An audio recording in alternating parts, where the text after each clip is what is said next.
ಮಂಗಳೂರಿನಲ್ಲಿ ಮೀನುಗಾರಿಕಾ ಬೋಟ್ ಮುಳುಗಡೆಯಾಗಿದೆ. ಮಂಗಳೂರಿನ ಅಳಿವೆ ಬಾಗಿಲಿನಲ್ಲಿ ಸಂಚೆ ನಡೆದಿರುವ ಘಟನೆ ಇದು. ಮಂಗಳೂರಿನಲ್ಲಿ ಮೀನುಗಾರಿಕಾ ಬೋಟ್ ಮುಳುಗಡೆಯಾಗಿದೆ ಎನ್ನುವ ಮಾಹಿತಿ. ಮಂಗಳೂರಿನ ಅಳಿವೆ ಬಾಗಿಲಿನಲ್ಲಿ ಸಂಚೆ ನಡೆದಿರುವ ಘಟನೆ. ಮೀನುಗಾರಿಕೆಗೆ ತೆರಳಿದ್ದ ಅಯಾನ್ ಹೆಸರಿನ ಬೋಟ್ ಇದು. ಇಬ್ರಾಹಿಂ ಖಲೀಲ್ ಅನ್ನೋರಿಗೆ ಸೇರಿದ ಬೋಟ್ ಮುಳುಗಡೆಯಾಗಿದೆ.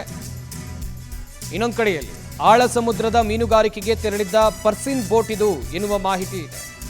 ಮೀನುಗಾರಿಕೆ ಮುಗಿಸಿ ಬರುವಾಗ ದುರಂತ ನಡೆದಿದೆ. ಇಬ್ರಾಹಿಂ ಖಲೀಲ್ ಅವರಿಗೆ ಸೇರಿದ ಬೋಟ್ನಲ್ಲಿದ್ದ 6 ಮಂದಿ ಮೀನುಗಾರರನ್ನ ರಕ್ಷಣೆ ಮಾಡಲಾಗಿದೆ. ಮಂಗಳೂರಿನ ಅಳಿವೆ ಬಾಗಿಲಿನಲ್ಲಿ ನಡೆದಿರುವ ಘಟನೆ ಇದು. ಈ ಬೋಟ್ನ ಹೆಸರು ಅಯಾನ್ ಅಂತೇಳಿ. ಇಬ್ರಾಹಿಂ ಖಲೀಲ್ ಅವರಿಗೆ ಸೇರಿದ ಬೋಟ್ ಇದು. ಮೀನುಗಾರಿಕೆಗೆ ಅಂತ ತೆರಳಿದ್ರು. ಬರುವ ಸಂದರ್ಭದಲ್ಲಿ ಅಳಿವೆ ಬಾಗಿಲಿನಲ್ಲಿ ಮುಳುಗಡೆಯಾಗಿದೆ. ನೋಡ್ತಾ ಇರಬಹುದು ಬೋಟ್ ಹೇಗೆ ಮುಳುಗಡೆ ಆಗಿದೆ ಅಂತೇಳಿ. ಇದರಲ್ಲಿದ್ದ ಪ್ರಯಾಣಿಕರನ್ನ ರಕ್ಷಣೆ ಮಾಡಲಾಗಿದೆ ಎನ್ನುವ ಮಾಹಿತಿ ಕೂಡ ಇದೆ.